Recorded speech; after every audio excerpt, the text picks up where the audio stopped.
Sob, jadi kali ini aku bakalan bikin Q&A sama kalian. Aku udah pernah posting foto aku dan buat kalian yang udah ngasih pertanyaan di foto ini kan banyak banget guys. Jadi aku bakalan pilih beberapa pertanyaan yang menurut aku kalian pasti pengen tahu sih jawabannya. Cus, kita langsung masuk ke pertanyaan yang pertama.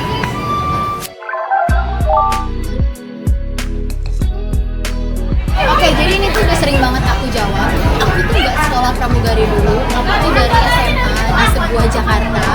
Dan abis itu aku langsung daftar di maskapai.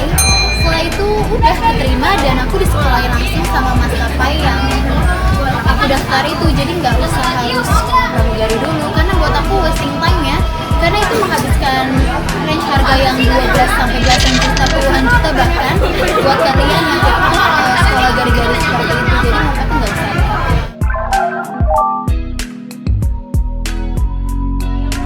Oke, jadi buat aku kekurangan-kekurangan yang kalian punya, pertama kalian harus tahu dulu kekurangannya itu apa. Setelah itu kalian harus riset. Karena apa? Riset itu penting. Kalian harus tahu apa yang dibutuhin sama seorang cabin crew. Yang pertama, pasti cantik mah harus lah ya. Itu mah pasti semua orang juga pasti cantik. Yang kedua, cerdas. Gimana cerdas tuh kalian juga harus bisa ngambil yang namanya keputusan dan lain-lainnya. Serta apa? Kalau misalnya kalian nggak bisa ngambil keputusan, buat aku kalian itu nggak akan bisa untuk jadi cabin crew. Karena yang pasti dibutuhin itu adalah tindakan dan juga pemilihan kalian dalam bersikap serta mengambil keputusan. Dari situ aja kalian harus bisa mengatur dan juga kalian harus bisa apa ya, memilih dan juga mencari sesuatu yang benar gitu. Jadi jangan asal langsung pilih yang ini atau yang ini, karena keputusan kalian itu bakal benar-benar yang namanya berpengaruh sih buat aku. Yang pasti juga kalian harus sering-sering baca. Kalian harus tahu pengetahuan tentang Nusantara. Kalian juga harus tahu tentang isi di dunia mungkin, karena kita nggak ada yang tahu kalau kita bakal ketemu sama penumpang yang bisa nanya seperti, Mbak, tahu nggak sih makanan khas yang ada di Medan itu apa? Gak mungkin dong kita jawab, aduh pas saya kurang tahu. Yang ada kita terlihat bodoh. Setidaknya kita harus tahu, walaupun cuma satu, bolu meranti pak, cuma itu, tapi kita menunjukkan kalau kita itu berkualitas. Kayak gitu aja sih contohnya.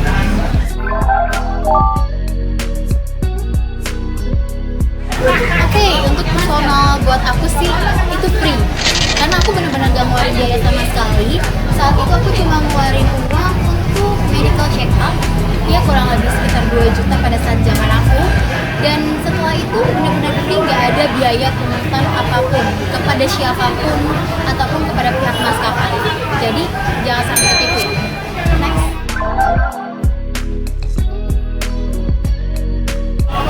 Kalau first flight aku ingat banget karena first flight aku tuh ke Denpasar, Bali. Aku sama satu set aku waktu itu ke Denpasar dan aku diajak ke Pantai Kuta untuk pertama kali.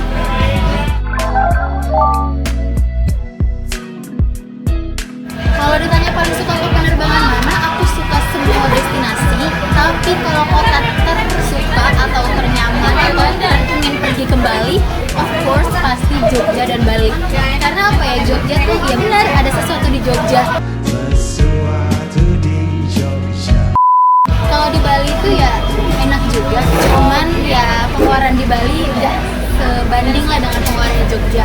Jadi aku lebih pilih Jogja karena Jogja juga emang seindah itu.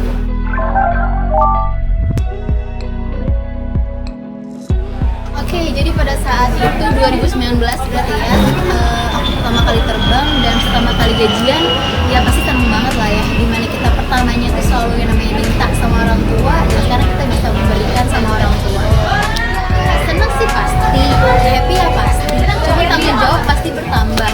Dan dimana saat kita udah punya penghasilan, kita harus udah tahu bagaimana cara mengolahnya dengan baik. Untungnya, aku tuh dari SMA nggak pernah yang namanya boros atau apapun yang lain itu. Jadi aku selalu menempatkan pengeluaran dan pemasukan aku dengan benar.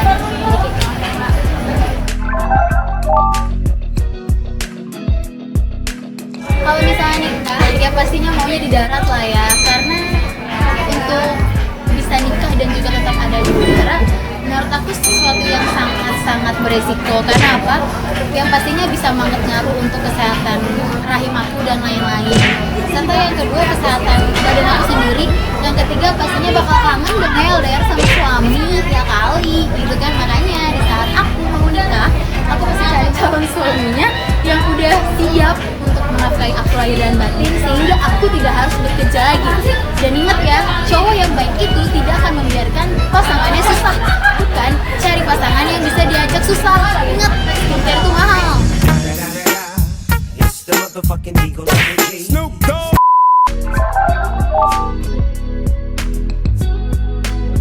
Tolong ya Wak, nanyanya cowok idaman Wak. Apa ya, idaman? Aku sih to the point aja ya. Kalau misalnya ganteng atau enggak tuh realistis. Aku nggak harus sama yang ganteng. So kalian bisa tanya sama teman-teman aku jarang sih sama yang ganteng. Yang kedua, yang pastinya dia bertanggung jawab.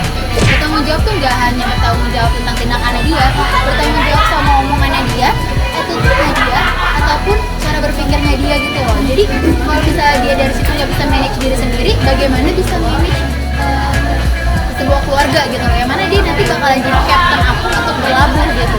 Jadi ya aku cuma nyari yang orang seperti itu aja sih.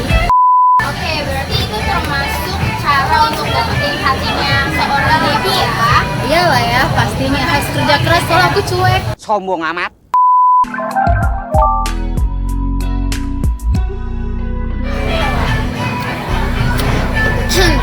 Kalau misalnya untuk pacaran sekarang ini aku kayak males ya, soalnya kemarin sempat ada sebuah kejadian yang menurut aku terlalu pahit lah ya, soalnya aku diiming-iming dan dijanjikan untuk hidup bersama dia, tapi ternyata dia nipu dan juga dia bohongin aku.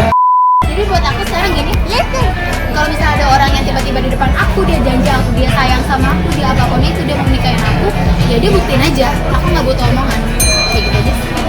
Lebih tepatnya dia datang ke papa aku, dia bawa CV gajinya, propertinya dan lain-lain, nggak bercanda ya guys. Pokoknya dia harus siap mental aja untuk ketemu sama keluarga aku, deh gitu aja.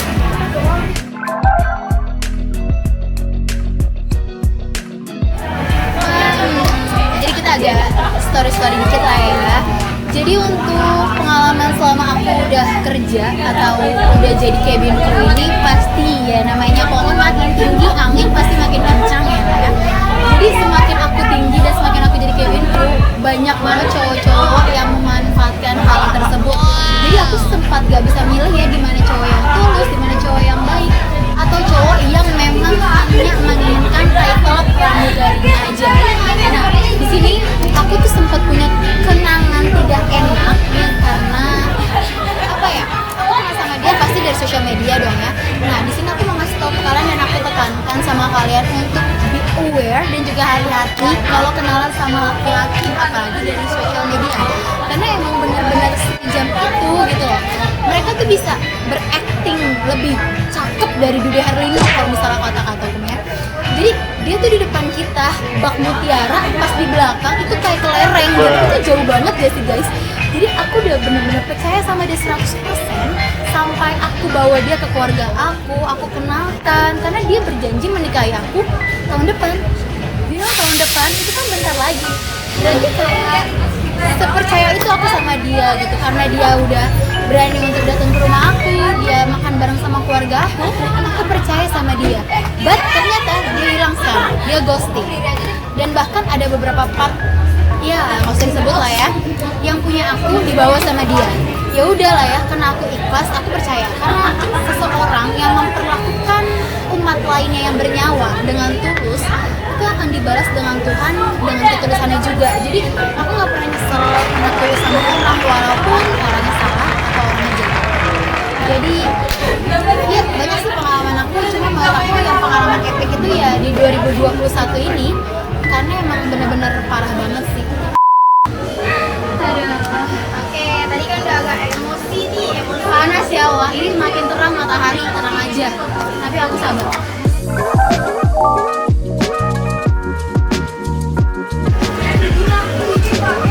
Udah kayak bikin bakwan gitu, mau nanya resep. Kalian harus tanya sama papaku dong cara bikinnya gimana. Nggak usah nanya akunya. Misalnya aku kan dari Tuhan emang udah seperti ini. Kelebihan dan kekurangannya seperti ini. Contoh kelebihan dari Tuhan yaitu bibir aku agak-agak manja, seksi gimana gitu. Ini emang nggak filler guys, ini dari sananya emang begini. Nah gimana caranya kita bisa ngebuat apa ya, anugerah dari Tuhan itu menjadi lebih indah dengan dirawat, dengan dijaga, dengan dihias. Ya udah, ya dengan gitu-gitu aja. Aku mah nggak jarang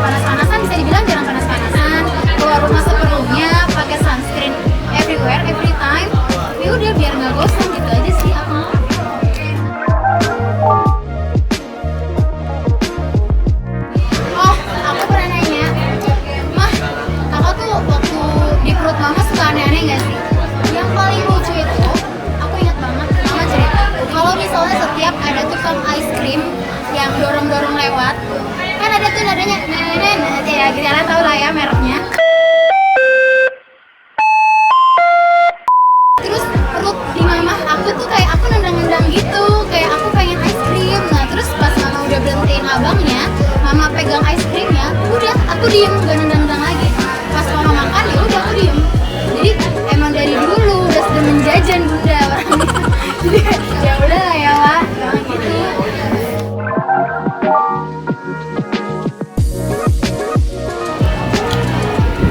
Apa ya, kalau misalnya lagi jauh gini, lagi LDR, yang aku kangenin cuma satu, omelan mama. Karena omelan mama tuh agak-agak meluas ya, entah ke aku, ke papa. Mulai dari aku bangun tidur telat, mulai aku dari sholatnya lelet, mulai aku dari ngerjain sesuatu lelet, males, mager. Itu dia pasti ngomel kayak, kakak, kamu nih ya ada di rumah sama nggak ada di rumah sama aja.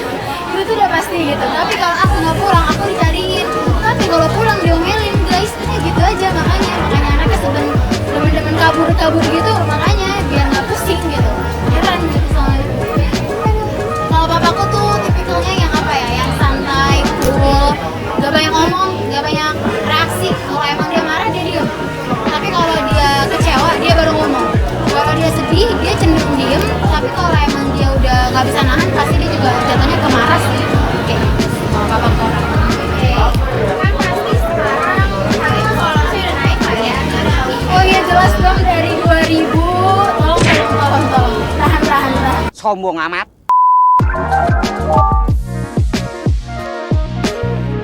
Kalau misalnya haters tuh nggak harus jadi pramugari punya haters deh, nggak takut. Dari kalian SMP SMA pun aku yakin di antara kalian yang nonton aku pasti kalian punya yang namanya haters.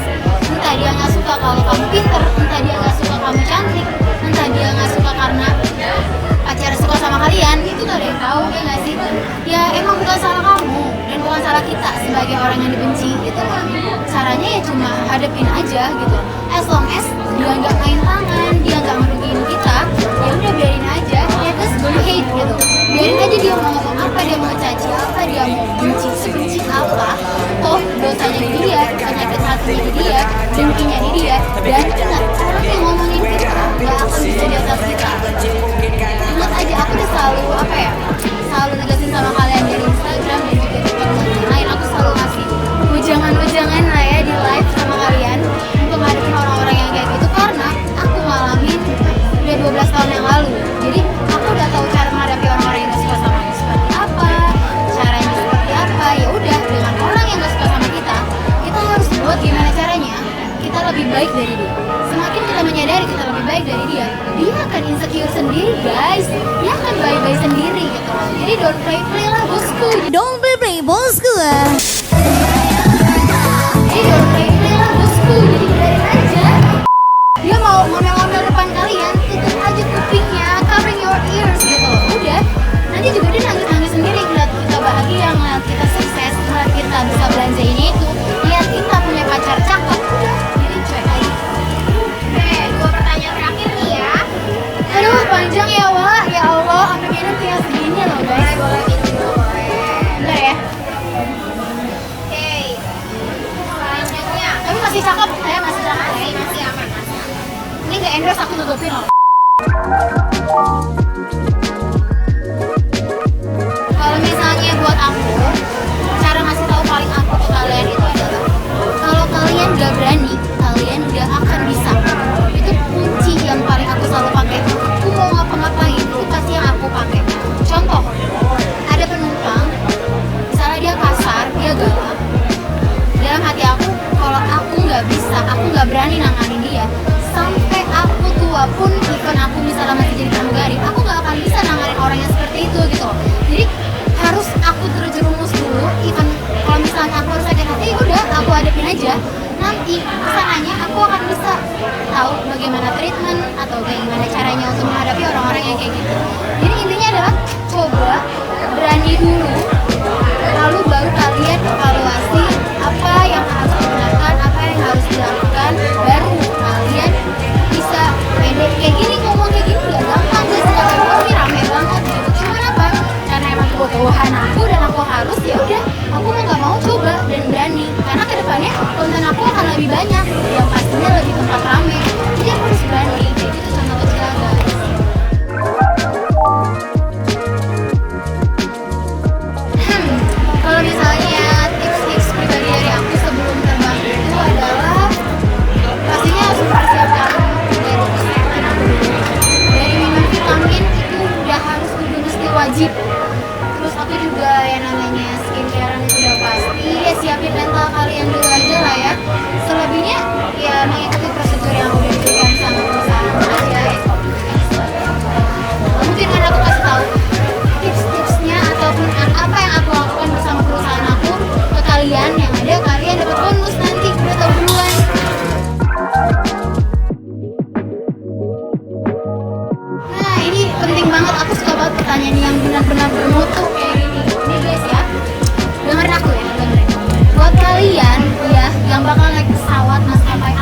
kalian untuk ambil positifnya aja, tinggalin yang negatif. Dan aku cuma mau kalian untuk lebih baik lagi dari sebelumnya, karena ya mungkin sepatah dua kata omongan aku itu ada yang baiknya dan bisa merubah pola hidup atau habit kalian. Jadi tunggu aku di video-video selanjutnya ya, pasti lebih